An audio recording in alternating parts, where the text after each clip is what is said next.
bienvenue. Je vous souhaite la bienvenue au nom d'ICOM France et de tous les comités nationaux, internationaux et alliances régionales de l'ICOM qui sont partenaires et qui ont participé à l'élaboration de ce cycle. Et je voudrais les reciter parce que je ne l'avais pas fait les fois précédentes, mais c'est la dernière session de ce cycle. Et donc, je me devais de les remercier en les mentionnant tous. Donc, merci à ICOM Arabe, ICOM LAC, ICOM CC, ICOM Espagne, ICOM Canada, ICTOP, ICOM Liban et Natiste, ainsi que l'Université du Québec à Trois-Rivières, tous partenaires de ce cycle. Donc, on se retrouve ainsi pour la 6e et ultime séance de nos réunions qui sera ce soir dédiée à la question des plans d'urgence et de la reconstruction. Et je remercie d'avance les intervenantes de ce soir puisque nous avons un plateau entièrement féminin. La séance est coordonnée, préparée, animée par nos collègues d'ICOM-CC. Je tiens à remercier Kate Seymour, ici présente, ainsi que Sandrine Beaujard-Vallée qui va co-modérer cette soirée et qui a grandement participé à l'élaboration du cycle, ainsi qu'Hélène Vassal, que j'ai vu rentrer dans la salle et que je profite, mesdames, pour vous remercier de ces travaux qui nous ont permis de pouvoir organiser ces sessions. Je vous rappellerai que la soirée est traduite dans les 3 langues de l'ICOM, donc n'hésitez pas à choisir votre canal de traduction, français, anglais ou espagnol. Merci aux traducteurs de nous aider dans ces travaux. Merci et un dernier grand merci pour ce cycle à l'équipe d'ICOM France, Anne-Claude Maurice, Alexia Maquinet et Raphaël Koskas, qui sont aux manettes de cette soirée comme elles l'ont été brillamment pendant tout ce cycle, et vraiment merci à elles. Et je cède tout de suite la parole à Sandrine Beaujard-Vallée qui va introduire cette session. Bonne soirée à tous. Bonsoir. Je suis honorée de modérer en compagnie de Kate Seymour cette session et la dernière, tu viens de le dire, Émilie, sur le thème des musées face à leurs responsabilités environnementales et sociétales. Session aujourd'hui consacrée aux enjeux de la reconstruction après une crise. Alors, au-delà des fonctions de chef de service de la Régie des œuvres que j'exerce au Centre Pompidou, je suis également réserviste opérationnel à la brigade des sapeurs-pompiers de Paris au grade de capitaine affecté à la section conservation du patrimoine. Je suis donc au contact rapproché de ces hommes et de ces femmes dont la devise « sauver ou périr » rythme le quotidien.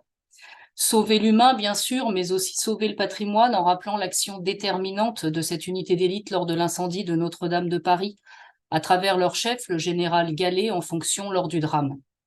Les menaces qui pèsent sur le patrimoine culturel liées au risque de conflits armés ou de catastrophes naturelles sont très nombreuses. L'actualité nous le rappelle malheureusement en permanence, des catastrophes naturelles, tempêtes, inondations, incendies volontaires ou dus à la négligence ou encore les nombreux conflits armés ont amené et amènent continuellement les professionnels de la préservation du patrimoine et les professionnels de l'urgence à s'interroger sur la manière d'évaluer les risques, de les anticiper, de mettre en place des chaînes opérationnelles. Je voudrais citer ici des unités opérationnelles, militaires ou non, des professionnels de l'urgence, fondations et associations qui œuvrent sans relâche pour être prêts en cas de menace sur le patrimoine. La France est l'une des nations les plus impliquées dans la sauvegarde du patrimoine à l'échelle mondiale, et ce depuis plus d'une centaine d'années. C'est en effet lors du premier conflit mondial que des unités militaires ont été déployées dans le nord et dans l'est de la France pour protéger le patrimoine mis en danger par le conflit. Ce travail de coopération entre le ministère des Beaux-Arts et le ministère de la Guerre s'est poursuivi pour protéger les biens culturels avant l'entrée dans le second conflit mondial. L'armée française compte aujourd'hui dans ses troupes des conservateurs militaires formés pour agir sur le terrain opérationnel en cas de conflit armé. Ce sont aussi les militaires de la brigade des sapeurs-pompiers de Paris, mais aussi des pompiers civils, des services départementaux d'incendie et de secours qui interviennent en cas de catastrophe, qu'elle soit naturelle ou non, sur le territoire national, mais aussi à l'étranger. Je pense ici au travail mené entre ces professionnels de l'urgence, et ceux de la conservation du patrimoine qui s'alimentent mutuellement de leurs compétences pour réfléchir, mettre en place, anticiper pour protéger le patrimoine des sinistres, pour se donner le maximum de chances de le sauver lorsque celui-ci est menacé. Je pense également à des associations dont je cite ici le travail conséquent du bouclier bleu français, relais du bouclier bleu international pour développer la culture du risque dans les secteurs du patrimoine public ou privé, et favoriser l'intégration, la connaissance du patrimoine dans les domaines du risque et des secours. Je pense aussi à la fondation de l'Alliance internationale pour la protection du patrimoine dans les zones de conflit, qui depuis mars 2017 œuvre à l'initiative de la France et des Émirats arabes unis. Cette organisation de droit suisse a pour vocation d'agir en faveur du patrimoine culturel dans les zones en conflit grâce à un programme de subvention. C'est une organisation multilatérale qui finance des opérateurs capables d'intervenir sur le terrain rapidement pour protéger les collections, le patrimoine bâti, les manuscrits, les archives, mais aussi le patrimoine immatériel. Les interventions se déroulent dans de nombreux pays, dont l'Irak, le Mali, la Syrie, le Yémen, l'Afghanistan, le Liban, pour n'en citer que quelques-uns. Les protocoles d'entente ont été signés entre ALIF et l'UNESCO, l'ICROM, l'ICOM, ICOMOS, l'INP, Expertise France, entre autres. Voilà ce que je voulais dire en préambule avant de présenter Kate Seymour qui non seulement intervient mais co-modère avec moi cette section. Kate est responsable de l'éducation au Stichting Restauratie Atelier Limbourg, SRAL, à Maastricht et Université d'Amsterdam. Elle est historienne de l'art et a obtenu une maîtrise en conservation des peintures de chevalet à l'Université de Northumbria à Newcastle en 1999. Son poste consiste à superviser les travaux pratiques et de recherche effectués au SRAL par des stagiaires Erasmus issus de différents programmes de formation en conservation, ainsi qu'à enseigner et à donner des conférences au niveau international sur une variété de sujets à la fois académiques et pratiques. Elle enseigne dans le cadre du programme de maîtrise en conservation de l'Université d'Amsterdam et présente la science de la conservation aux étudiants en licence d'arts libéraux et de sciences de l'Université de Maastricht. Elle se rend fréquemment à l'étranger pour animer des ateliers sur la pratique et la théorie de la conservation à l'intention des restaurateurs en milieu de carrière, intégrant ses connaissances matérielles et ses compétences pratiques à une capacité à diffuser des processus décisionnels complexes. En outre, Kate effectue actuellement un deuxième mandat au sein du conseil de l'ICOM-CC 2020-2023 où elle occupe le poste de présidente. Elle a assuré la liaison entre le conseil d'administration et le coordinateur du groupe de travail au cours de la période triennale 2017-2020. Elle a occupé également le poste de coordinatrice de l'ICOM-CC pour le groupe de travail sculpture, polychromie et décoration architecturale de 2018 à 2014 et de coordinatrice du groupe de travail éducation et formation en conservation de 2014 à 2017. Je cède donc la parole à Kate.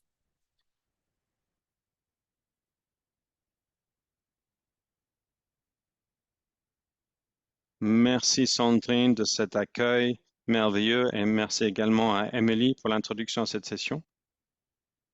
Si vous pouvez juste afficher ma première diapo.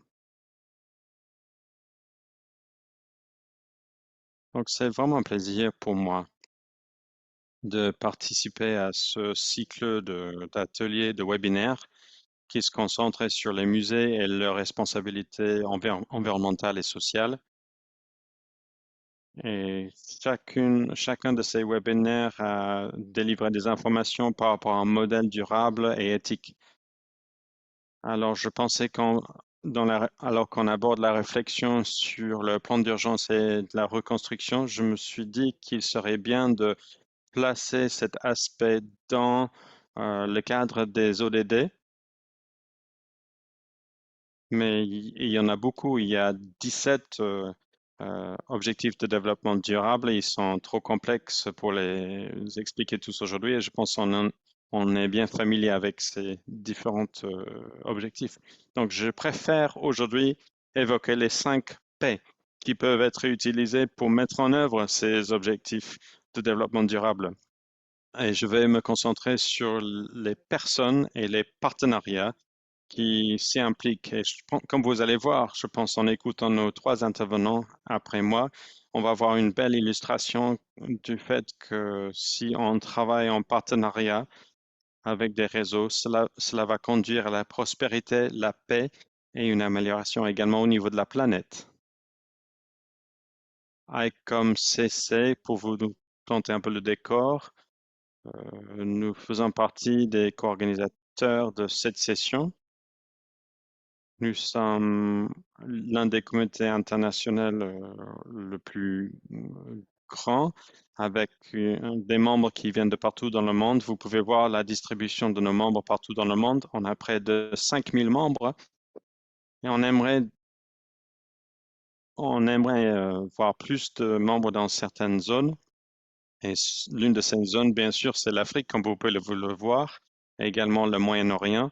Et je suis ravi que certains de nos intervenants aujourd'hui travaillent dans ces zones et j'espère qu'en mettant en valeur ce qu'ils font et ce que ICOM-CC fait, j'espère que ça va encourager de nouveaux membres dans ces zones. ICOM-CC est dirigé par une grande équipe de personnes dédiées qui travaillent dur. On a un groupe de directeurs de 9 personnes, vous pouvez les voir en haut ici sur l'image, et puis un groupe de 21 coordinateurs dans nos groupes de travail.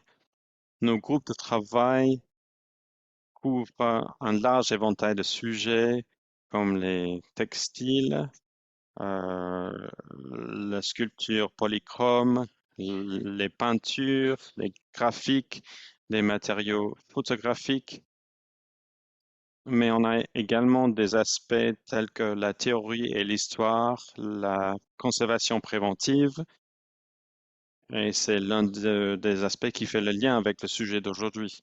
Même si la conservation préventive, c'est une discipline en elle-même, le fait d'être préparé et prêt pour des états d'urgence euh, viennent dans ce cadre-là. Tous les intervenants aujourd'hui font partie de notre groupe de travail au niveau de la conservation préventive d'ICOM-CC. ICOM-CC aime bien également travailler avec d'autres partenaires au sein d'ICOM. Je vais souligner certains projets que nous avons faits avec d'autres comités internationaux et nationaux au sein d'ICOM. C'est vraiment au travers de ces collaborations que nous sommes en mesure de renforcer les partenariats et à- améliorer cet aspect de la compréhension et de la connaissance de ce domaine tel que euh, la gestion d'urgence du patrimoine. Mais ICOM-CC travaille également en interne dans ce sens. C'est peut-être pas uniquement en interne, mais on organise des ateliers et des réunions. Euh, Nous sommes très actifs dans ce domaine. Vous pouvez voir ici une graphique qui présente notre programme euh, triannuel de réunions, d'ateliers qui ont été organisés ces derniers 3 ans. Et en somme, ça fait une trentaine d'événements, ce qui est vraiment merveilleux. Dans le même temps, on travaille vers l'extérieur grâce au financement du projet de solidarité d'ICOM. Cela nous a permis en 2020 et 2021, pendant le Covid, on a pu mettre en place des ateliers et des formations. Euh, le projet s'intitulait Formation pour les formateurs. Et cela a permis aux personnes avec des connaissances spécifiques dans certains domaines, ça nous a permis de leur donner de meilleurs outils pour enseigner afin qu'ils puissent communiquer leurs compétences et mettre en place des projets collaboratifs. Le programme a consisté à une formation de facilitation euh, autour des compétences de la facilitation et puis une période où on a invité des experts que vous voyez en bas de l'écran ici sur l'image pour évoquer leur expérience. Et la raison pour laquelle j'en parle, c'est que beaucoup de nos experts sont des experts au niveau de la planification, euh, au niveau de l'urgence et de la reconstruction après des catastrophes naturelles et humaines. Et ces ateliers nous permettent de renforcer ce partenariat. Nous aimons également nous concentrer sur les résultats et la dissémination de nos conclusions. Nous faisons cela dans le cadre de notre conférence triannuelle. La conférence qui a eu lieu à Valence en septembre 2023 sera ouverte à tous. Le téléchargement et la dissémination sera ouvert à tous rapidement. Nous aimons également mettre en valeur ces événements et notre travail au sein de la communauté d'ICOM dans le cadre de nos conférences. Et ici, vous pouvez voir une diapositive qui présente la programmation que nous avons mise en place dans le cadre de l'événement il y a un an. À cette occasion, on a pu réfléchir aux réussites et aux réalisations de notre formation de solidarité et beaucoup des intervenants présentés ici faisaient partie de ceux qui étaient formés à ce moment-là dans le cadre de ce projet formation pour les formateurs.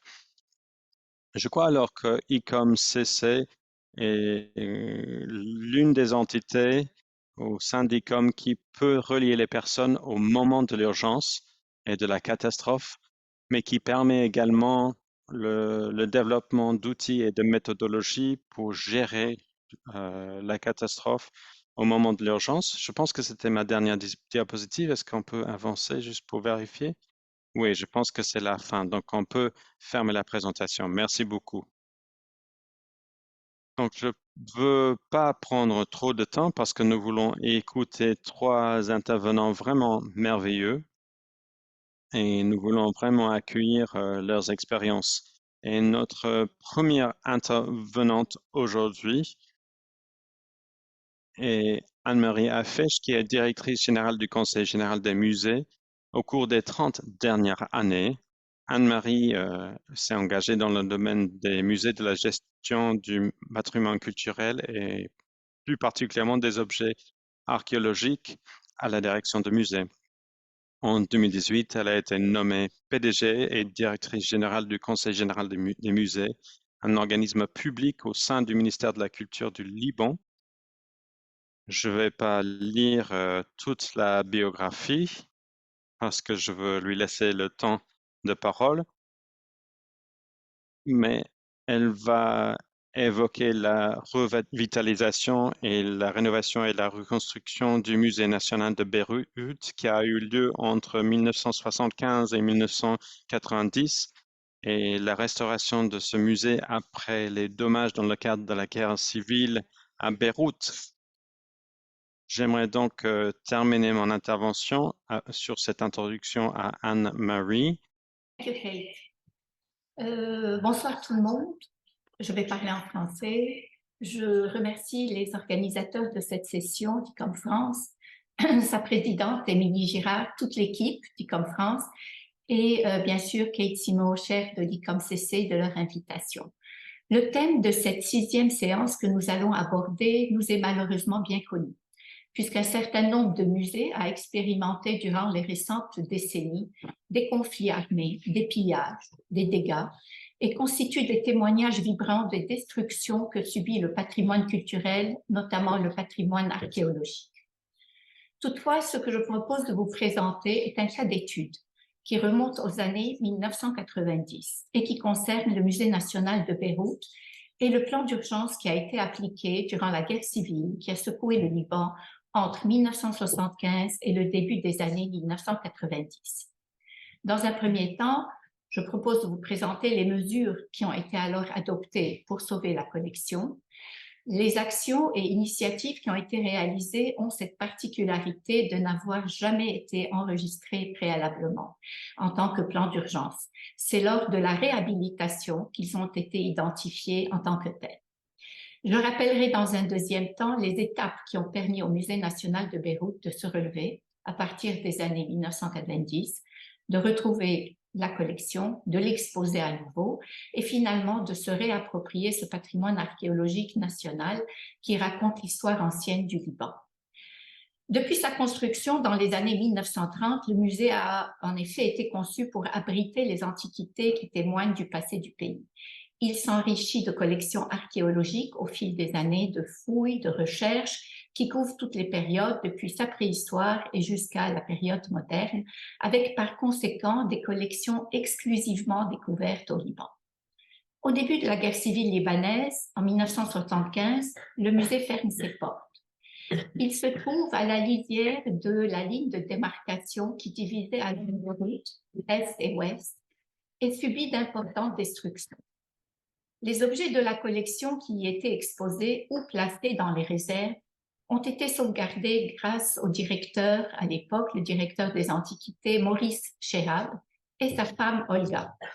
La première opération entreprise fut de déplacer les petits objets facilement transportables qui étaient exposés dans les vitrines du premier étage du musée et donc qui ont été rapidement retirés et entreposés dans les pièces du sous-sol. Ces pièces du sous-sol ont eu toutes leurs issues scellées. Le lieu d'entreposage a été tenu secret, en fait, durant de nombreuses années, et toutes sortes de rumeurs a alimenté le doute quant à la ville ou au pays où les objets archéologiques avaient été mis à l'abri. En fait, les objets précieux avaient été placés dans des boîtes en bois spécifiquement conçues à cet effet et cachés dans les sous-bassements du musée. Il faut savoir qu'à cause de sa position stratégique, le musée national était habité par des combattants. Il devenait alors urgent de protéger les objets de grande dimension également, qui ne pouvaient être déplacés, comme les sarcophages de plusieurs tonnes, les grandes statues, les mosaïques au sol, etc. Il faut garder aussi en tête le fait que dans des circonstances de conflit armé, les équipes ne sont pas toujours là, les moyens ne sont pas toujours disponibles et par conséquent, les plans d'urgence ne sont pas toujours applicables. On peut penser aux matériaux de base pour l'emballage, pour la manutention, le transport qui vient à manquer. Et c'est là, dans l'urgence du moment et la volonté de préserver et de protéger coûte que coûte, que l'idée de Maurice Chehab a été de construire des caissons de ciment autour de chacune des grandes pièces de la collection lapidaire. De même, les mosaïques au sol furent recouvertes de sable, de nylon et finalement de béton, avec les moyens disponibles, les effectifs présents et les circonstances qui sévissaient alors. Les deux opérations qui consistaient à cloisonner les réserves d'une part et enfouir les objets de grande dimension derrière des murs de béton d'autre part ont sauvé la collection nationale. Ceci a évité leur déplacement vers des réserves plus éloignées, qui n'auraient d'ailleurs pas pu être atteintes. Des combattants avaient trouvé refuge et élu domicile dans ce bâtiment du musée, sans toutefois que des actions de vandalisme à proprement parler ne soient enregistrées. On déplore toutefois la destruction de certains objets, comme une mosaïque du 5e siècle, dont la partie inférieure gauche a été sciemment percée pour permettre à un franc-tireur de tirer sur les cibles qui traversaient l'avenue adjacente. Le franc-tireur avait monté donc son stand de tir en toute quiétude à l'intérieur du musée national et derrière cette mosaïque du Bon Pasteur. Ce que nous retenons de cette période, c'est que, au-delà de la préparation du plan d'urgence, Maurice Chehab a finalement adopté les bons gestes et il a fait preuve de bon sens en construisant des blocs de béton malgré les dangers et l'occupation militaire du musée. Le résultat est là, la collection est indemne. Comment le savons-nous? C'est qu'au début des années 90 et au sortir de la guerre, une petite équipe est mise en place alors. Et je dois dire que j'ai eu l'honneur et la chance de faire partie de cette cellule dont la tâche était immense. Par où commencer? Comment déterminer l'ampleur des dégâts?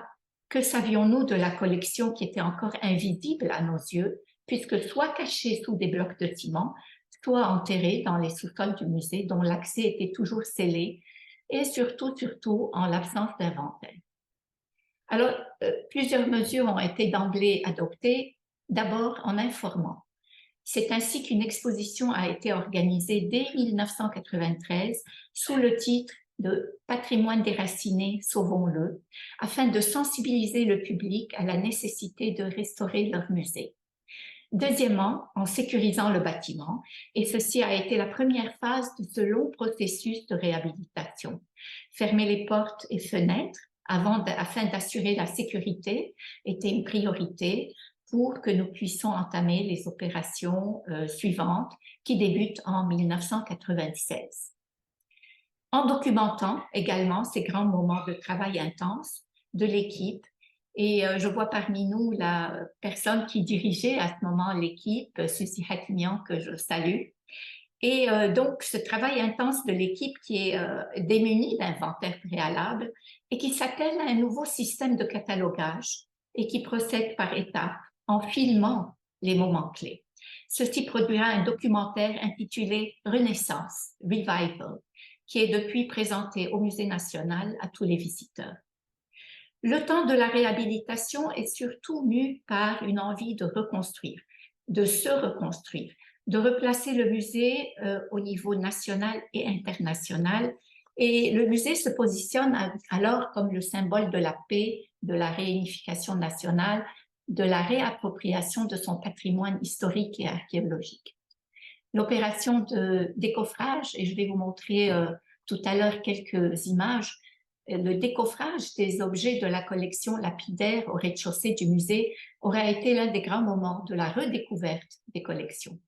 Il était essentiel d'établir un état des lieux, bien sûr, d'envisager déjà la remise en état, le nettoyage, la restauration à venir.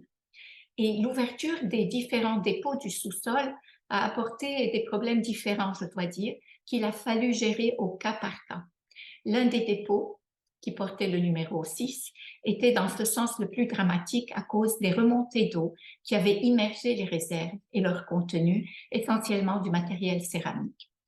Un autre dégât majeur, non pas occasionné par la main de l'homme, mais par les mauvaises conditions environnementales subies après plus de 15 ans de fermeture, a été la tombe de Tyr, un hypogée daté de la période romaine aux fresques extraordinaires. Le projet de restauration sera réalisé entre 2010 et 2011. En conclusion, qu'est-ce que nous pourrions dire? Alors, au moment de la réhabilitation du bâtiment et des collections, la question s'est posée quant à savoir quoi présenter au public de ces opérations de sauvegarde. Et en premier, il nous est apparu nécessaire de ne pas taire, de montrer et d'expliquer. Malgré le fait d'être confronté au souhait bien sûr de restaurer et d'arranger rapidement, il était important de sauvegarder la mémoire des destructions. Certains exemples d'objets brûlés ont été gardés tels quels. D'autres ont été juste colmatés, comme la mosaïque du Bon Pasteur. Il y a même une vitrine qui est la dernière de notre parcours chronologique qui a été consacrée aux objets détruits. Et bien sûr, le film documentaire qui reste un témoin de la destruction et de la reconstruction. En deuxième point, je dirais que la réhabilitation a été un long processus et s'est déroulée par phases selon les moyens techniques et financiers, les aides et les mécénats. Il faut savoir que le Musée national est sous l'égide du ministère de la Culture, qui a un tout petit budget, et donc très souvent, ce sont des associations comme la Fondation nationale du patrimoine, the Lebanese British Friends of the National Museum, donc des associations qui se sont joints pour nous aider à restaurer et les collections et le bâtiment. Et donc, c'est ce long processus, on peut dire qu'en 97, une première ouverture avait été effectuée, suivie d'une ouverture un petit peu plus importante de 2 étages en 99.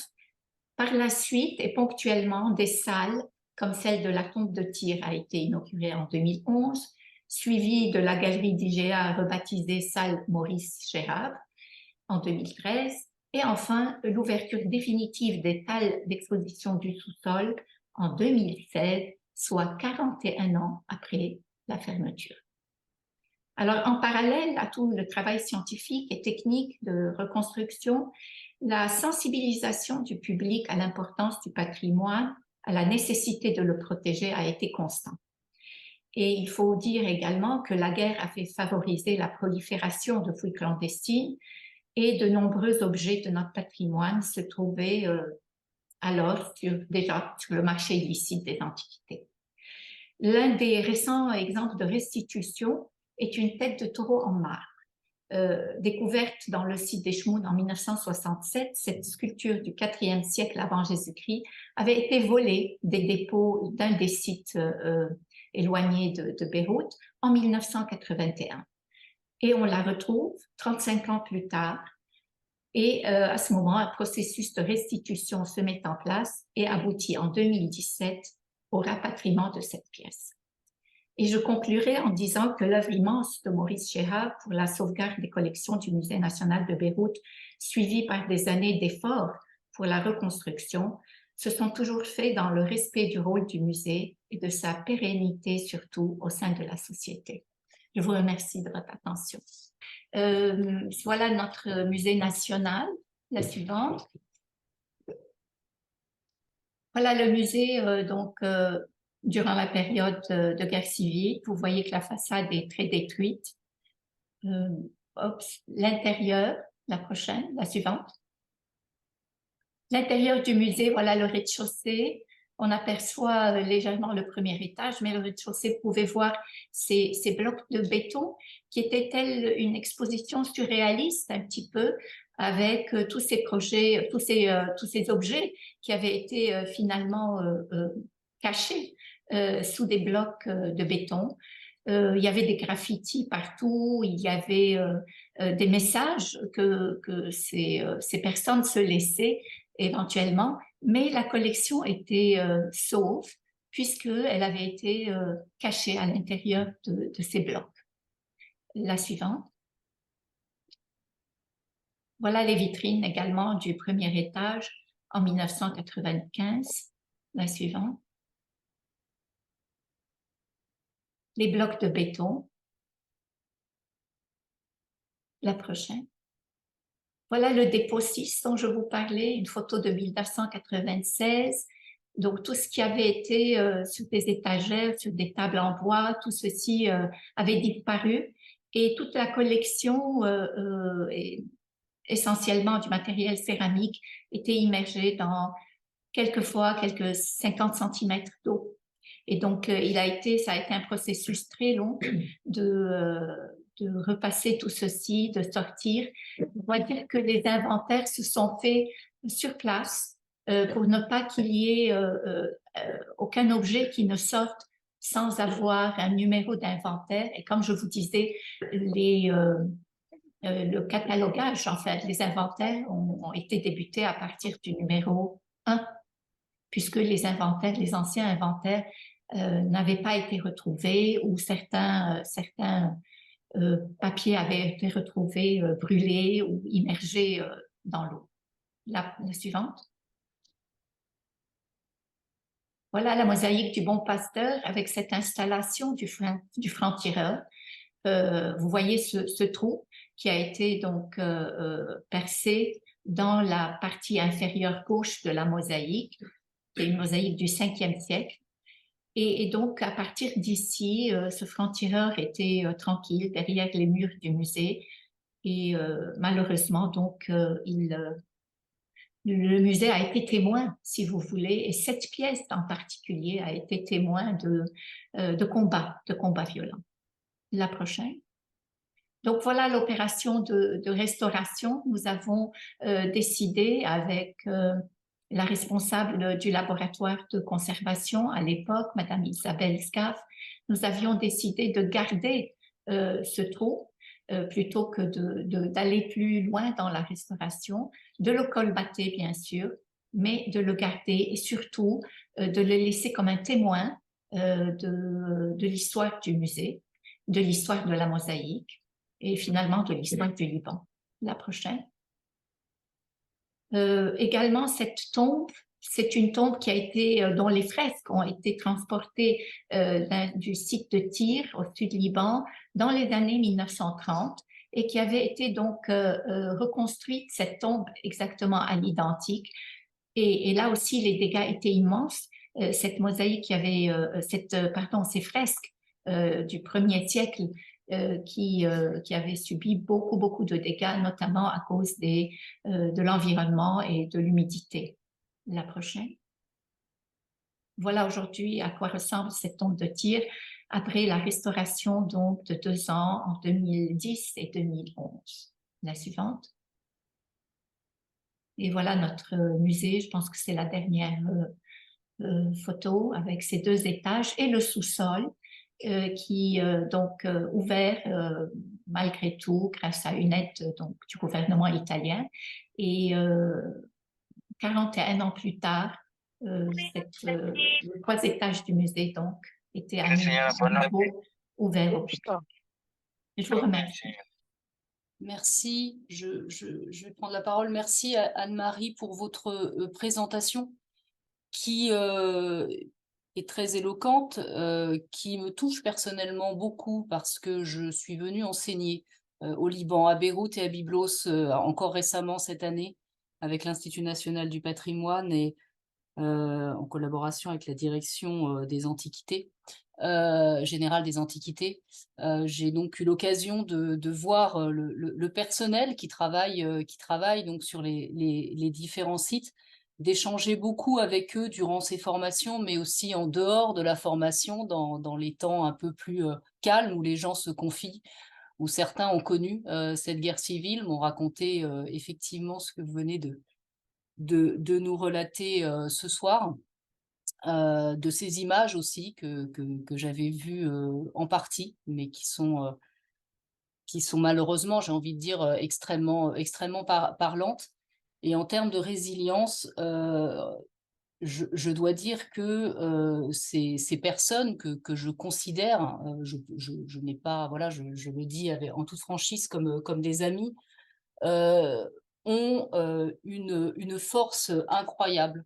Incroyable, une volonté de continuer. La situation, on le sait, hein, est loin d'être forcément stable sur tout un tas de sujets au Liban, et notamment économique. La vie y est extrêmement difficile, mais cette volonté de continuer, de poursuivre, d'inventorier, de préserver les collections, de se préparer, encore une fois, peut-être au pire. Voilà, c'est ce que je voulais dire sur votre intervention. Je vous remercie, Anne-Marie. Nous allons désormais écouter Rachel Tabet. Rachel est une spécialiste de la conservation préventive originaire de Beyrouth. Elle a rejoint la Fondation arabe pour l'image en 2015 en tant qu'archiviste principale et a terminé sa maîtrise en conservation préventive à l'université de Northumbria via l'apprentissage à distance. Elle a obtenu son diplôme avec mention en 2019. En 2021, Rachel a reçu la bourse de conservation Andrew W. Mellon dans le département de conservation des photographies du Metropolitan Museum of Art à New York. Sa recherche de 12 mois s'est concentrée sur la création de boîtiers alternatifs pour les photographies en utilisant des matériaux fabriqués au Liban. Je vais donc laisser la parole à Rachel pour nous présenter d'abord la Fondation arabe pour l'image, nous parler de l'explosion du port de Beyrouth et sa proximité avec cette fondation située à 800 mètres du lieu de l'explosion, la réponse immédiate qui a été apportée et les travaux de reconstruction ainsi que les leçons tirées de cette difficile expérience. C'est à vous, Rachel.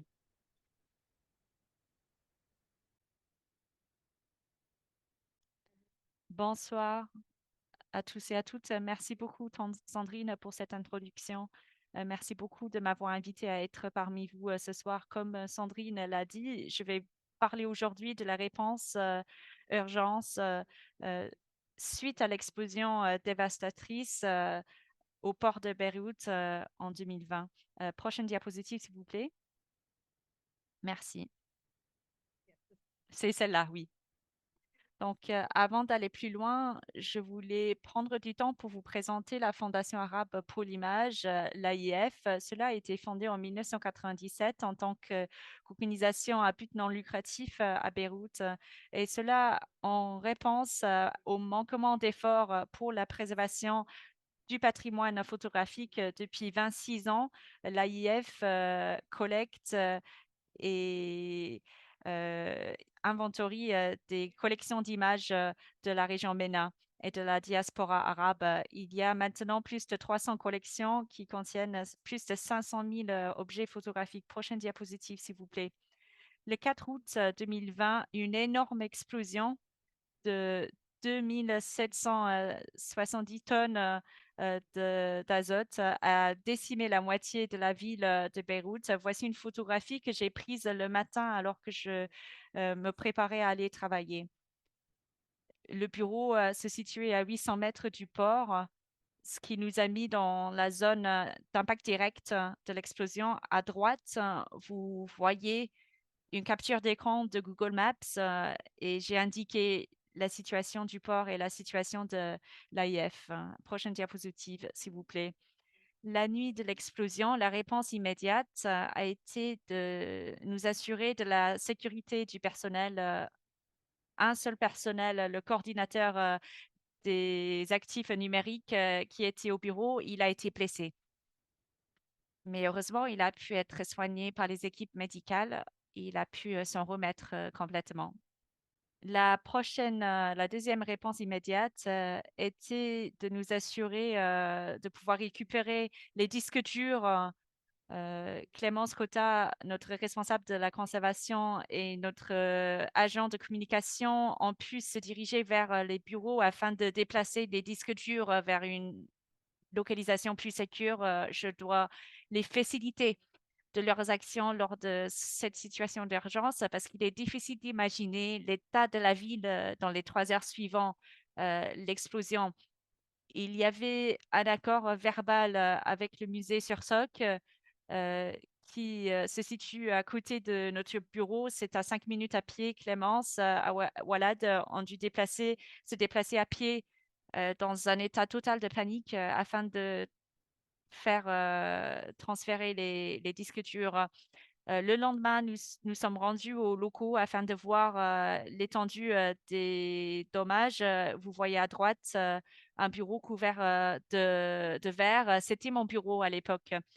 Les plus grands dommages étaient dans la zone de collection, dans la zone de préservation, mais le bureau administratif avait des fenêtres cassées, des postes de travail détruits et tous les ordinateurs du bureau étaient cassés.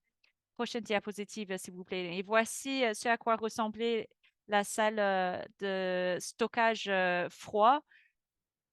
Le mur à droite s'est effondré et du coup, tout est tombé les uns sur l'autre. Le plafond est tombé également sur les placards et sur les étagères. Je devrais dire qu'après l'explosion, il n'y avait pas d'électricité ni d'eau pendant une semaine dans ce quartier. À cause des dommages partout dans la ville, on n'a pas pu déplacer la collection de toute façon. C'était très difficile de circuler dans la zone de l'explosion en voiture, donc tout était obligé de rester là où c'était. On parle de Beyrouth en août, donc plus de 35 degrés avec une humidité relative à plus de 75%. Prochaine diapositive, s'il vous plaît. Voici le laboratoire de numérisation. C'était la partie la moins endommagée dans la partie collection. Donc, je vous ai fait un petit schéma à droite pour vous aider à vous situer. Donc, la numérisation était plus loin. Donc, c'est pour cela que les dommages ont été limités. Nous avons eu une réunion avec l'équipe, le bureau, avec des membres de l'AIF. Ensemble, nous avons décidé que le laboratoire de numérisation allait être la première salle à stabiliser. Cela allait être un espace temporaire pour le stockage de collections. Prochaine diapositive, s'il vous plaît. Là, vous avez une photo du laboratoire de numérisation après sa stabilisation. Nous avons tout nettoyé, nous avons fermé les fenêtres avec des tôles en plastique et c'est tout ce dont on disposait à ce moment-là. Nous avons allumé le CVC pendant la nuit afin de stabiliser la température un peu. Ensuite, nous avons enlevé les collections du stockage et ensuite, nous avons pu commencer notre travail d'évaluation sur les dommages, le nettoyage des boîtes. Tout cela s'est déroulé 10 jours après l'explosion. Il nous a fallu du temps pour tout sortir. Malgré ce que vous avez vu sur la photo de la salle de stockage, uniquement 3 photographies ont été endommagées. Il y a eu 3 photographies en vitre et c'était uniquement des dommages aux vitres. Les photographies elles-mêmes n'étaient pas endommagées. Prochaine diapositive, s'il vous plaît. Ensuite, nous avons commencé à travailler sur les réparations du bureau. Donc, voici une photo d'avant et après de la salle de stockage à froid. Prochaine diapositive, s'il vous plaît. Est-ce que nous pouvons avancer, s'il vous plaît? Non, avant, s'il vous plaît. En- Encore une fois. Voilà, c'est ça. Merci. Donc, dans cette photo, mon collègue met des cartons sur une étagère. C'était en cours de traitement.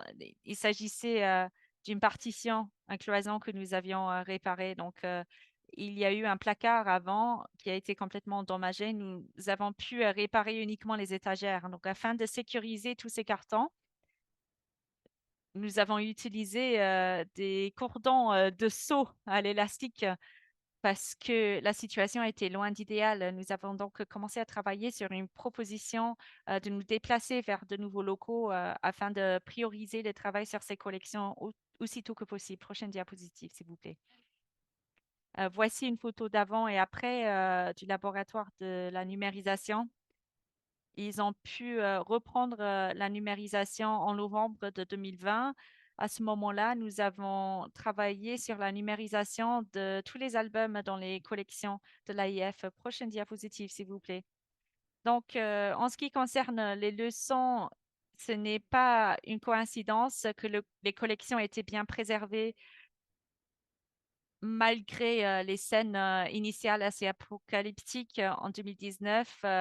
Il y avait des combats un peu partout dans le pays, des manifestations avec des pneus qui brûlaient, beaucoup de personnes qui venaient voler dans les locaux. Donc, à ce moment-là, on avait des mesures de prévention selon un plan de préparation et tout était mis en place dans des mesures très simples comme le fait de mettre les cartons plus lourds en bas et les cartons plus légers en haut, de sécuriser les objets fragiles avec des cordes de saut à l'élastique. Je m'en souviens également d'avoir passé en revue toute la zone de stockage carton par carton et chaque carton qui n'était pas complètement plein a été rempli par de la plastique ou par du carton afin de bien fixer les objets en place, hein. Et pour être franc, je crois que le fait d'être sensibilisé à notre contexte nous a bien aidés dans la protection de nos collections. Les mesures que j'ai listées sont des mesures très simples, mais qui ont été très efficaces. Je crois que le fait d'avoir déjà développé un plan d'urgence nous a bien aidés. Nous avons travaillé dessus en 2014. Cela a été maintenu et mis à jour en permanence. Une autre chose qui nous a aidés est la suivante. Nous disposions d'une communication très efficace avec les donneurs et les équipes afin de savoir ce dont on avait besoin en tant que matière. Nous avons donc reçu des matières utiles. Nous avons été très précis dans nos besoins de matière pour nettoyer les collections et pour remplacer les matériaux d'archivage perdus. Je pense que le point le plus important était le fait de disposer d'une équipe dédiée. Malgré le traumatisme de cette explosion, nous avons pu nous mettre en place euh, et être disponibles en tant qu'équipe.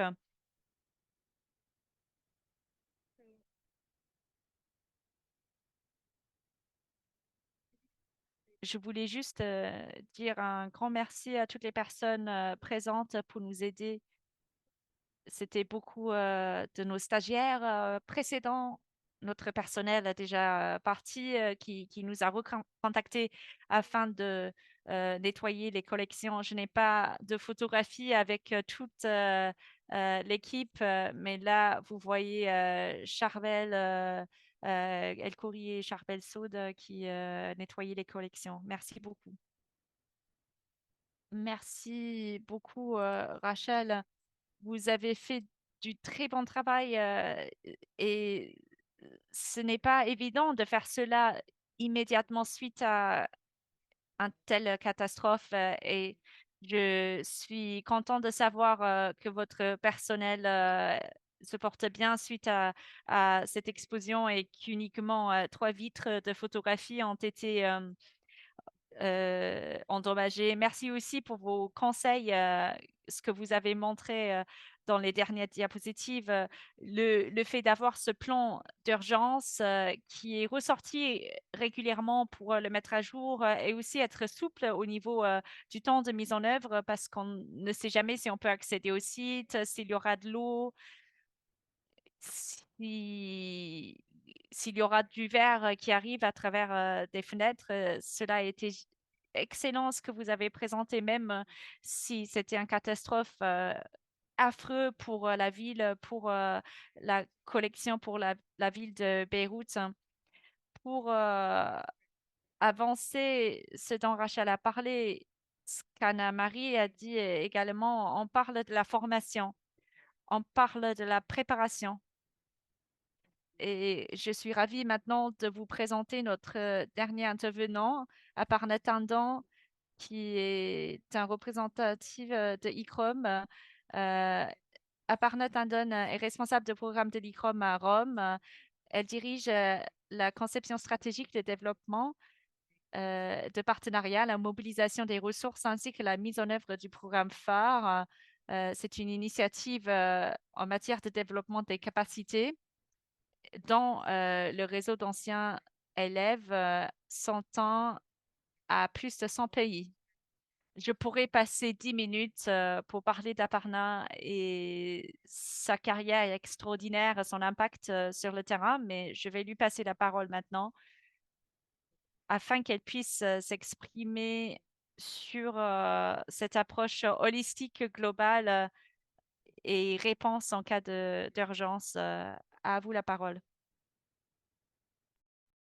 Merci Kate et merci de l'invitation.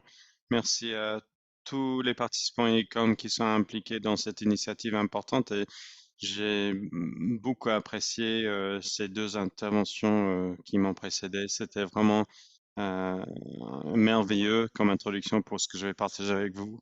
Alors j'aimerais pouvoir partager mon écran parce que j'ai une présentation que je souhaite partager avec vous.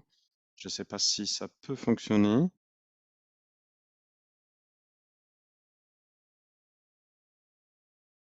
Est-ce que c'est vous qui gérez ou est-ce que je peux partager mon écran?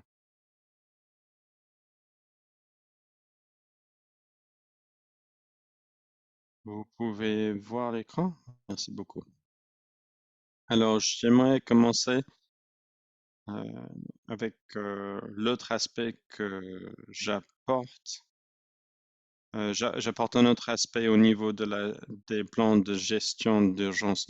Mais qu'est-ce qui se passe si les urgences deviennent plus grandes, plus intenses, moins prévisibles? Qu'est-ce qu'on peut faire à ce moment-là? Et du coup, cette présentation va un peu pointer du doigt certaines des lacunes que nous avons au niveau de nos connaissances aujourd'hui et certains des défis auxquels nous sommes confrontés ensemble en tant que personnel du musée, des musées, et en tant que personnes travaillant dans le domaine de la conservation des collections. Comme vous pouvez le voir à l'écran, j'aimerais commencer en évoquant la crise la plus importante de notre ère et c'est le changement climatique. On commence à ressentir les impacts néfastes. En juillet, le chef de l'ONU a proclamé que nous sommes passés du réchauffement climatique vers une ébullition climatique avec les feux de forêt qu'on a vus à Hawaï, les inondations en Italie, Slovénie, en Libye, en Chine. Une tendance préoccupante, c'est le cumul d'aléas ou des facteurs moteurs, des forces motrices derrière ces aléas par exemple des vents forts ou des chaleurs qui peuvent accroître l'intensité des dommages, comme on a pu le voir à Hawaï avec les vents forts de ouragan Dora, les températures élevées et l'humidité très faible. Tout cela a accru le risque d'incendie. On peut dire qu'il s'agit de points chauds climatiques et qui fait accroître la fréquence de ce type d'aléas climatiques. Alors la question qui se pose à nous aujourd'hui, c'est comment est-ce que nous pouvons évaluer si notre musée, notre bibliothèque, notre archive se trouve au sein d'un point chaud climatique, parce que les points chauds climatiques se retrouvent partout dans le monde. On a vu des impacts en Libye, en Slovénie, en Italie. Et comment est-ce que vous allez pouvoir savoir si vous êtes dans un point chaud? Et puis, il faut se poser la question de l'exposition de votre collection. Quelle partie de la collection est la plus exposée? Et quelle est la probabilité d'un événement avec des aspects cumulés, comme on a pu voir à Hawaï, par exemple? Un autre un autre facteur qui contribue, c'est le conflit. Plus de la moitié des personnes impactées par les aléas naturels vivent dans des états fragiles ou affectés par les conflits.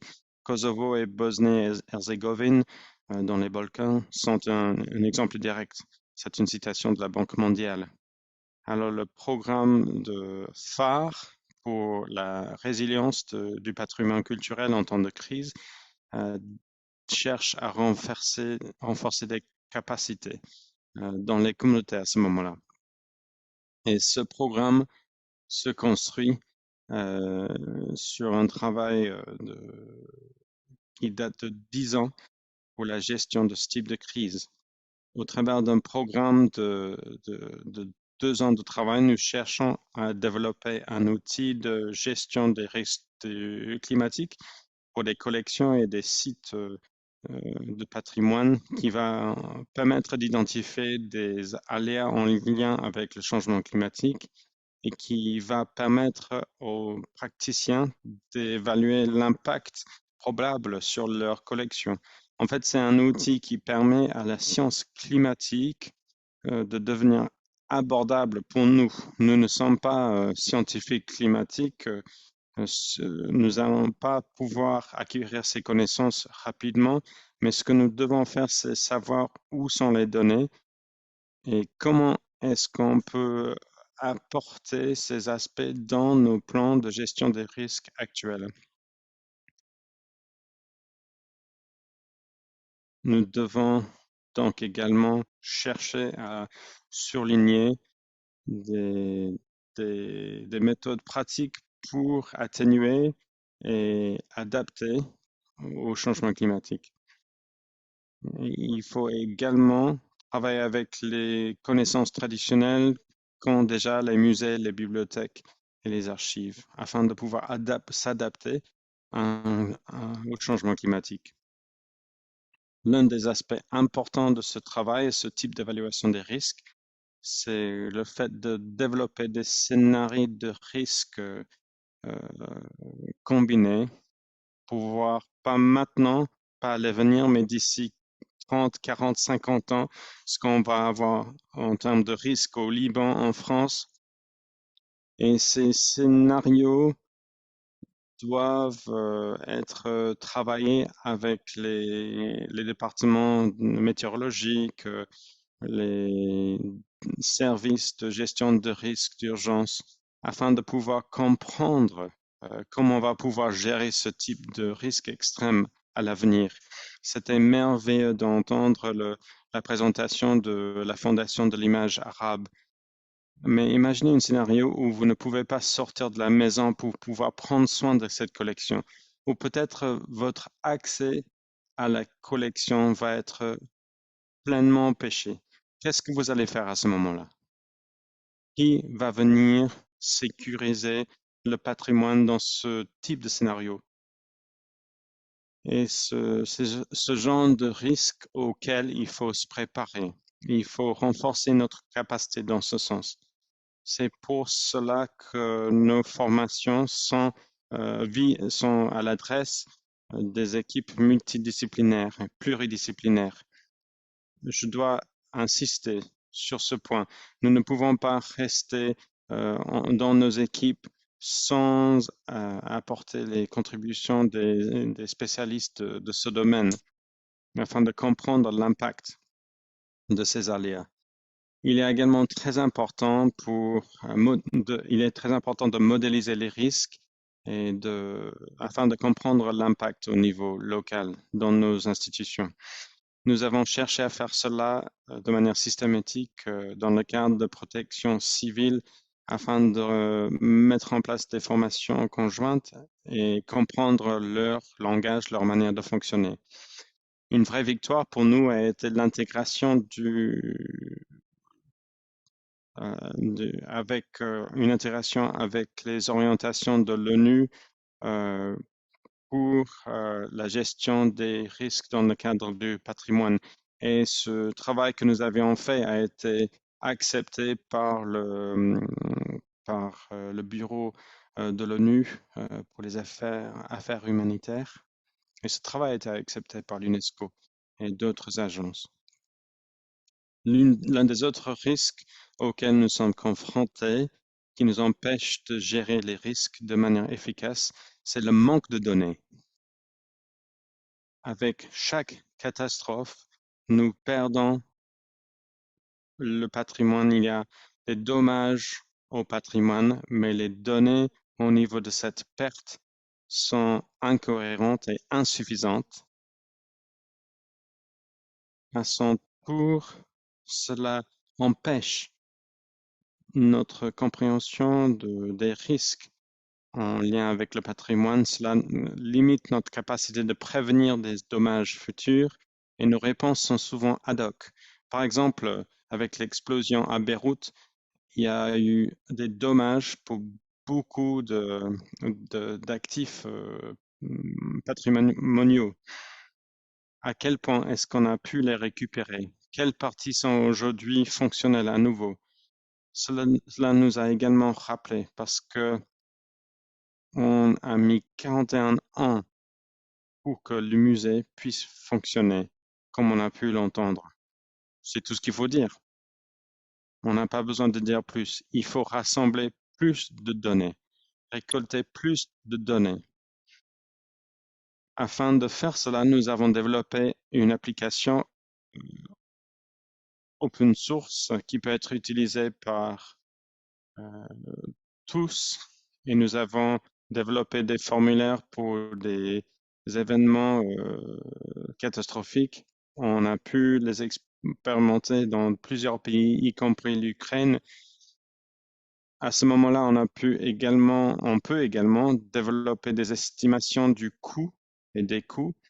Et les experts peuvent se rassembler pour évaluer les coûts en termes de dommages et les gouvernements souhaitent vraiment avoir ces informations. Donc, c'est quelque chose que nous souhaiterions proposer à quelqu'un. Si vous n'avez pas de système pour collecter les données et visualiser les données et mettre en place des plans d'urgence, c'est le moment maintenant de le faire. Et ces données que vous allez récolter doivent être interopérables. Vous devez pouvoir partager cela avec de multiples agences. Travailler avec des données, trouver des données fiables, météorologiques est très difficile. Une manière de le faire, c'est de prendre des données ouvertes et travailler avec des météorologues, faire des entretiens avec eux afin de pouvoir comprendre l'impact des événements passés en extrapolant de leur expérience. De cette manière, on peut développer des cartographies de risques. C'est ce que nous faisons actuellement en Ukraine. Nous formons des formateurs pour développer des systèmes et des plans d'urgence et de réponse aux urgences, mais nous essayons également d'aider l'Ukraine à mettre en place une certaine prévisibilité pour comprendre quels sites sont près des théâtres de guerre, mais également à quel point ils pourraient être exposés au risque d'inondation ou de feux de forêt, parce que de grandes parties de l'Ukraine sont près des fleuves et il y a un risque d'inondation urbaine dans beaucoup de villes en Ukraine. En fait, le risque est plus élevé que le fait de recevoir une frappe de missile. L'un des aspects de cette évaluation de risque, c'est de mettre en place une évaluation systématique des vulnérabilités. Et il faut comprendre à quel point un manque de personnel et un manque de gouvernance peut cumuler et fonctionner de manière combinatoire afin d'impacter les institutions patrimoniales. Nous avons mis en place un outil qui aide les gouvernements, les collectivités, les communautés locales afin de travailler ensemble pour sauvegarder le patrimoine en temps de crise, identifier leurs forces et également les lacunes. Un autre aspect important au niveau de l'intervention est en lien avec le temps d'intervention.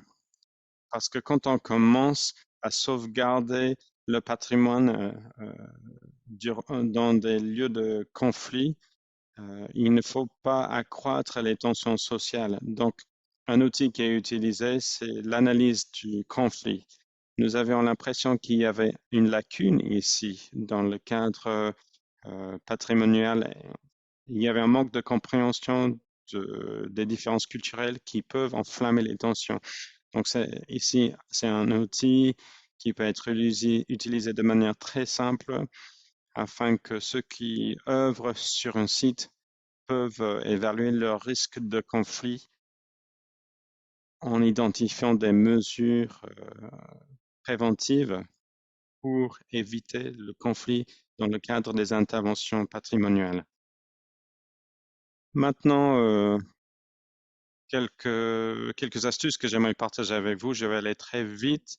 Voici une liste qu'on peut proposer afin de vérifier si on est prêt pour l'urgence. Tout d'abord, est-ce que vous avez des systèmes d'alerte précoce? Est-ce que vous avez des systèmes d'alerte d'inondation? Est-ce que vous les auriez, est-ce que ça pourrait fonctionner même si le réseau mobile ne fonctionne plus? Si vous recevez une alerte précoce, qui d'autre peut être activé pour répondre dans le cadre de votre institution? Est-ce que la collectivité locale vous aide dans votre capacité d'alerte précoce? Est-ce qu'il y a une assistance téléphonique dans chaque ville? Est-ce que, parce que dans le cadre d'une catastrophe à grande échelle, personne ne peut rentrer dans une zone rouge, si 5 institutions d'une zone ont besoin d'aide, quelle est la priorité? Est-ce que la directrice d'un site peut activer la réponse d'urgence seule? Est-ce que les fonds d'urgence sont disponibles? Si vous répondez à une de ces questions ou plus d'une de ces questions, si votre réponse est non, il faut agir. Il faut agir afin de comprendre. Et puis enfin, il y a cette question de qui fournit l'assurance pour les accidents, en cas d'accident. Et puis enfin, mais pas des moindres, est-ce que des procédures de réponse approuvées par le ministère de Culture sont en place? Il y a d'autres choses que vous pouvez faire. Il faut utiliser votre plan du site. Ce n'est pas quelque chose que vous devez faire qu'une seule fois. Parfois, on voit quand on fait des évaluations, certaines sorties ont été bloquées et l'aménagement des lieux a été changé. Donc, il est important d'identifier la localisation des différents systèmes, les itinéraires d'urgence pour les sorties, également les sorties d'urgence. Il faut indiquer la localisation d'objets prioritaires. Il faut également utiliser vos plans de site pour surligner les dommages et évaluer les risques. Comme on a pu l'entendre souvent, ce type de documentation n'est pas disponible suite à une catastrophe. Donc, on a besoin d'un système où on peut stocker ces aspects et en mettant à jour les itinéraires. L'utilisation de modèles 3D peut être un excellent moyen de s'assurer la sauvegarde de mosaïques, etc. Je pense que tout cela peut être utile. Sur ce, je vous remercie de votre attention. Nous avons certains outils qui peuvent être utilisés à indépendance, disponibles en plus de 16 langues. Vous pouvez les télécharger gratuitement et vous pouvez nous suivre sur ces coordonnées ici. Merci beaucoup. Merci beaucoup, Aparna. Je crois que les dernières diapositives sont primordiales parce que cela donne des liens très concrets, des idées très concrètes de comment répondre à toute situation d'urgence. Je vous conseille donc, s'il y a un besoin particulier, d'aller consulter ce site web évoqué par Aparna. Il y a beaucoup de ressources sur ce site. Nous aurons 15 minutes d'ici la fin de la session afin de répondre aux questions du public. Je vois qu'il y a déjà une question pour Aparna. Quelqu'un souhaiterait avoir un lien vers cette application pour l'analyse des risques. Je ne sais pas si cette application est disponible dans Google Play ou dans l'équivalent Apple. Mais si possible, je vous indique à donner une réponse dans le chat. Je vais le faire. Il suffit de m'écrire directement parce qu'on parle ici du partage de données. Nous allons leur donner accès à cette application. Ce n'est pas disponible actuellement dans Google Play, mais nous allons pouvoir expliquer tout cela. Je vais l'indiquer aussi dans le chat. Nous ouvrons donc la parole aux questions. Émilie va aussi nous aider à modérer cette partie. Si vous avez une question, vous pouvez le mettre dans le chat ou vous pouvez sinon lever la main virtuelle. Ensuite, nous allons vous passer la parole afin que vous posiez votre question directement.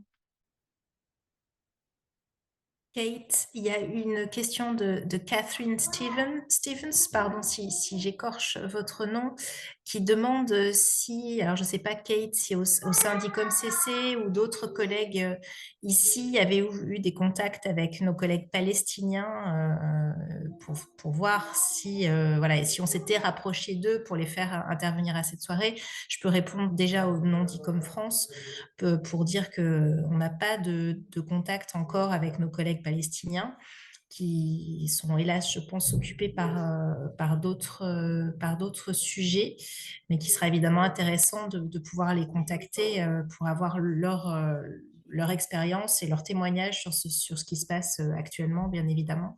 Je ne sais pas, Kate, si vous avez eu de votre côté des échanges avec certains d'entre eux. Oui, en tant que comité, nous avons contacté les membres de la Palestine et cette zone actuellement en conflit. Il est trop tôt actuellement. Nous les avons contactés en disant nous sommes là si vous avez besoin, mais vu que le conflit est toujours en cours, la situation n'est pas sécure actuellement. Les individus que je connais sur le terrain restent chez eux. Ils ne peuvent pas se déplacer régulièrement au musée. Ils attendent la fin du conflit afin de pouvoir se déplacer et commencer à faire des choses.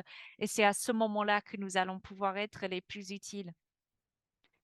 Malheureusement, c'est une situation affreuse en ce moment et j'espère que la situation sera résolue rapidement afin qu'il y ait le moins d'endommagement que possible.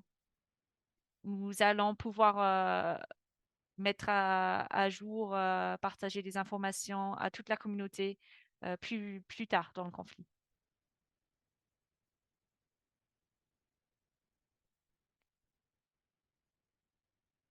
Je n'arrive pas à partager dans le chat. Aparna, Anne-Claude a déjà mis votre email dans le chat. Ne vous inquiétez pas. Elle elle a bien indiqué dans le chat et vous l'avez affiché dans vos diapositives aussi. Y a-t-il d'autres questions pour nos 3 intervenants? Oui, bonsoir. Je voudrais poser la question, est-ce que dans la stratégie disons, de prévention des situations catastrophiques telles que les guerres, les inondations et autres, on ne peut pas également en amont prévoir les inventaires qui aident par la suite à la reconstitution des objets, comme nous l'avons vu par exemple dans certaines situations, aider à la reconstitution d'objets, de statues, de mosaïques qui ont été complètement détruites lors de ces attaques ou bien de ces catastrophes. En amont, un inventaire exhaustif peut être une aide pour la suite pour pouvoir rétablir ces collections qui ont été complètement détruites ou endommagées. Et un autre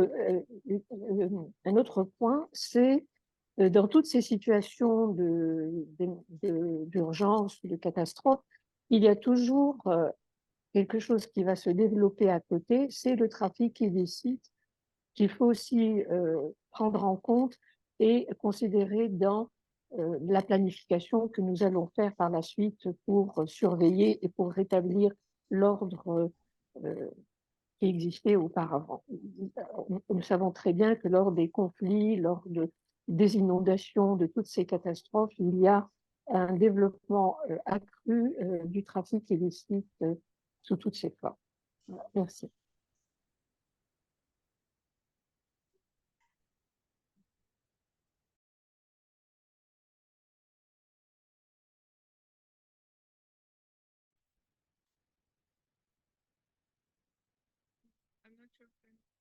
Je ne sais pas si une des intervenantes souhaite répondre à Shelia avant de passer à la question de Suzy. Oui, si vous me permettez, ou si Rachel, si quelqu'un d'autre souhaite s'exprimer. Allez-y, Alparna. Merci beaucoup pour cette question. Si j'ai bien compris dans la traduction, c'est que c'est tout à fait possible d'empêcher la destruction. Nous pouvons déjà partager les inventaires en amont, mais un des plus grands problèmes est le suivant. Nous pensons à une institution et au plan de préparation. Quand on pense aux grandes catastrophes comme à Beyrouth, suite à l'explosion, ou bien d'autres exemples, il faut un plan maître aussi. Il faut que les institutions mettent cela en priorité. Quand il y a une grande catastrophe, qu'est-ce que nous allons protéger?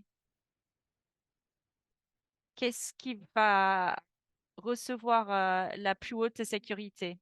Par exemple, j'ai été dans un musée en Ukraine, je ne vais pas le nommer maintenant.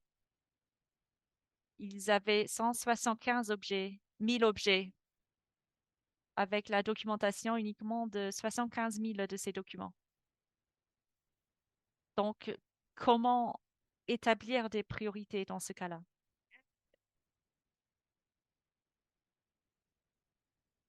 Il est également question, si on pense aux inondations qui se passent à l'échelle d'une ville, par exemple, cela vient soit des rivières, dans la plupart des villes européennes, les villes sont construites sur les rivières. Donc, c'est une inondation qui augmente dans le sous-sol, par exemple.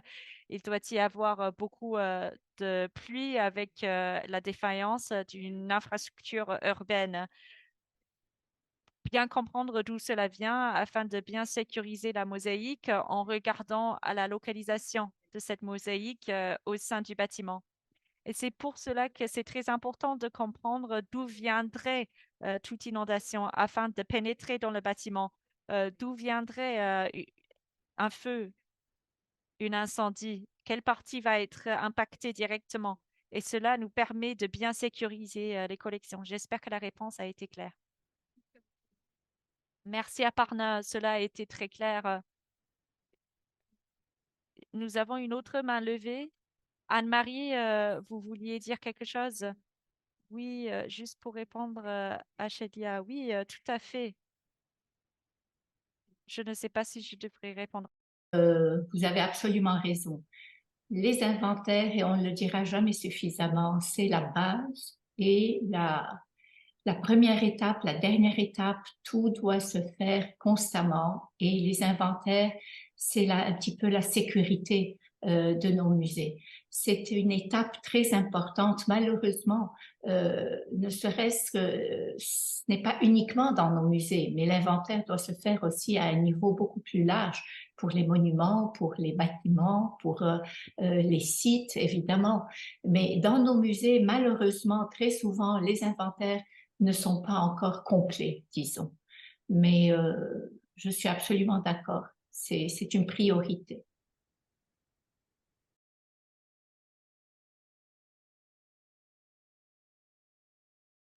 Merci Anne-Marie. Nous allons passer à la suite. Nous avons encore une main levée et 3 questions dans le chat. Nous allons passer d'abord à Suzy. Est-ce que vous voulez prendre la parole? Bon, donc je voudrais partager avec vous quand même une expérience euh, a- après l'explosion du port de Beyrouth, où beaucoup de partenaires ont été engagés sur le terrain. C'est-à-dire qu'il est vrai, comme Anne-Marie a dit, il y a beaucoup de musées qui ont été euh, endommagés. Certains ont vu leur collection touchée, d'autres ont eu leur structure architecturale touchée. Il y avait des hôpitaux, des maisons. Donc, c'est tout un tissu urbain aussi qui s'est retrouvé engagé dans la reconstruction. Nous avons travaillé au sein du bouclier bleu national au Liban à créer une sorte de relation à travers un programme qu'on a appelé Jouziya, qui veut dire un peu preparedness, de manière à intégrer donc d'autres organismes que finalement ces organismes patrimoniaux, si vous voulez. Donc en ce sens-là, nous avons l'armée, nous avons la Croix-Rouge, nous avons eu la défense civile et nous avons mis en place donc des ateliers dans lesquels nous avons fait rencontrer ces gens-là, nous les avons habitués au discours patrimonial, à la reconstruction. Donc nous sommes partis dans l'explication des plans d'urgence et la mise en place et la nécessité et le besoin, et afin de définir les responsabilités de chaque partenaire. Aujourd'hui, au sein de l'armée libanaise, il y a une équipe qui a été formée pour even impacter des objets en cas de démolition. L'armée peut aider sur le terrain même, dans les musées, à récupérer donc des éléments patrimoniaux. Maintenant, je ne veux pas, comme on dit, dire que c'est un programme qui a vraiment atteint sa vitesse ou sa taille, sa dimension, mais nous allons continuer à travailler là-dessus, puisque comme on l'a dit, on n'est jamais à l'abri. Il n'y a pas de zéro risque. Nous sommes toujours en danger et le Liban est de nouveau en danger. Merci.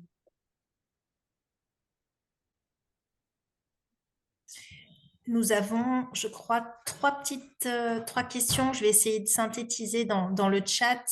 Une première, peut-être qu'Aparna aura des éléments de réponse sur les freins à la mise en œuvre d'une politique de risque, au-delà de l'expertise manquante, de la prise de conscience, de la nécessité de se préparer et de la nécessité de se préparer, pardon. Une autre question sur justement toujours à Parna sur les contenus sensibles que peut contenir votre application à iChrome. Comment est-ce que les données sont sécurisées? Est-ce qu'elles sont gardées dans un cloud? Et enfin, une question sur l'existence ou non d'une cartographie interactive du patrimoine culturel mondial en danger. Vaste question. Et voilà, pendant que j'ai la parole, pardon, j'en profite pour rappeler, désolée pour les bruits d'enfants à côté, les filles, chut, Sophie Delpierre qui nous rappelle que, évidemment, la question de l'inventaire est un des chantiers et des chevaux de bataille de l'ICOM et que son importance est rappelée dans notre code de déontologie. Voilà, je vous laisse la parole.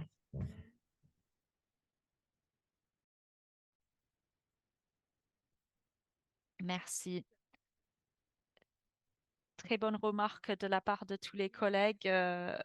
Merci. J'apprécie énormément cette discussion concernant l'application de l'ICROM. C'est une application en open source. Vous pouvez la déployer et la connecter à votre propre serveur. Nous ne voyons pas vos données. Pour l'instant, nous détenons des données sensibles de pays ayant voulu les données. Nous travaillons avec les données de l'Ukraine, par exemple, mais ultimement, ces données appartiendront au gouvernement. Et c'est pour cela que l'ICROM a trouvé cette réponse, parce que nous sommes intergouvernementales. Il faut donc nous assurer que les États membres restent indépendants et qu'ils puissent faire leur propre travail. C'est le service que nous proposons. Nous vous aidons pardon, à développer vos formulaires. Vous pouvez ensuite entraîner l'application et la mettre sur votre propre serveur. Voilà. Et une question concernant le trafic illicite. Je crois qu'encore une fois, il faut regarder les risques secondaires parce que dans de telles situations, il y a beaucoup de bénévoles qui veulent aider et beaucoup de choses sont toujours en mouvement. J'ai été au Myanmar, aux Philippines, à Haïti, en Ukraine, en Libye, dans d'autres endroits. Les inventaires sont très importants, comme Sophie l'a dit.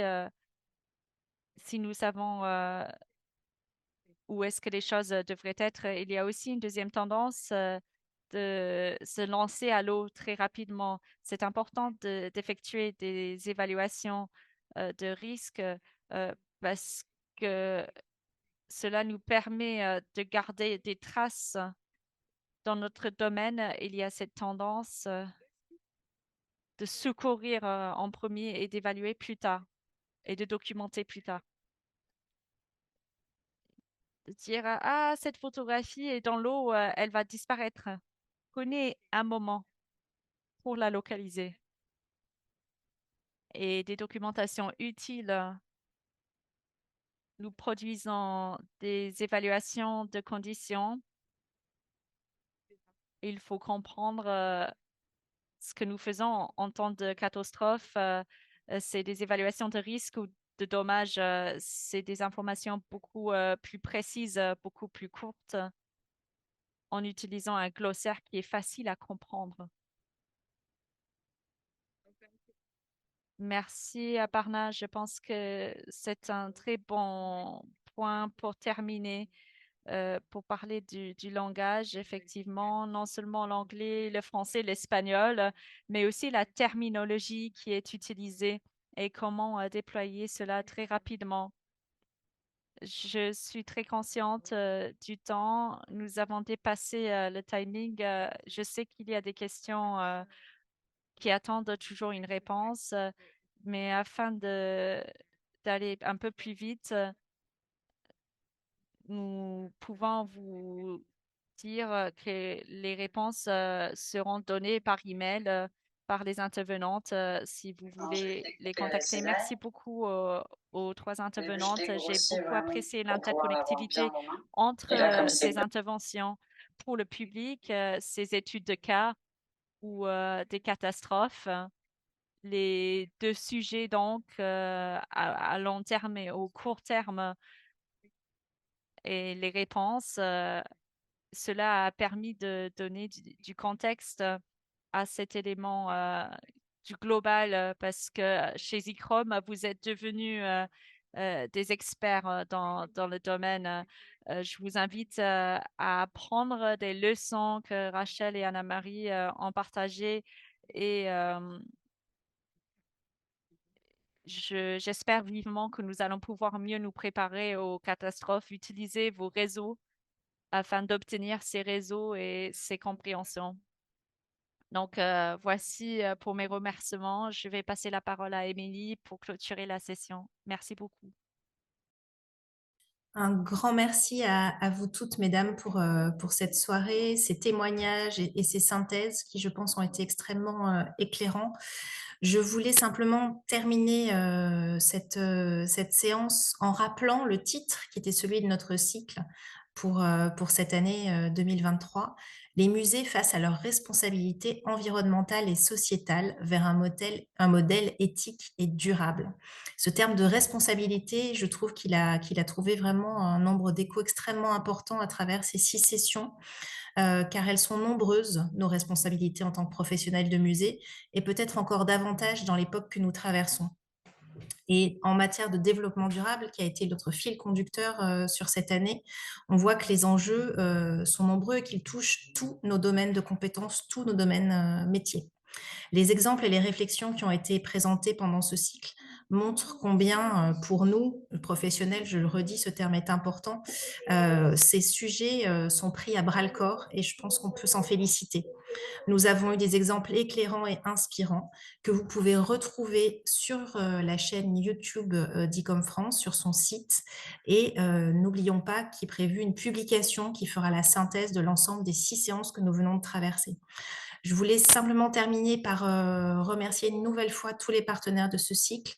Vous remerciez, vous, qui avez suivi ce cycle tout au long de l'année. Merci infiniment de votre fidélité, de votre confiance. Et je voulais simplement vous souhaiter une bonne fin d'année et vous dire de prendre soin de vous. Et à très bientôt pour d'autres échanges, je l'espère. Au revoir.